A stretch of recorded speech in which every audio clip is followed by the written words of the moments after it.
Hi, my name is Brian Christner. I'm your instructor for how to become a Docker Power user with Microsoft Visual Studio Code. I'm a Docker captain, open source champion, and a DevOps engineer, so I'm very hands-on with the technology as well. The objectives for this course, we're going to improve your workflow. We're going to save you time and teach you how to really take advantage of the Visual Studio Code and Docker extension. We're going to learn how to bootstrap new projects. We're going to take a Python application and we're going to bootstrap it. It's going to write a Docker file, a Docker Compose file, and add debug code in, all without writing a single line of code.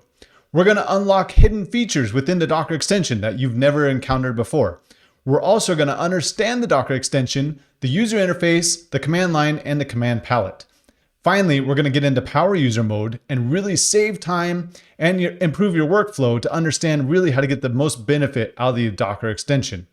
Who is this course for? This course is for any Visual Studio Code user, Docker users, anyone interested to improve their Docker workflow, management, DevOps, or anyone interested to unlock Docker Power User mode. Join me as we begin our journey on how to become a Docker Power user using Microsoft Visual Studio Code.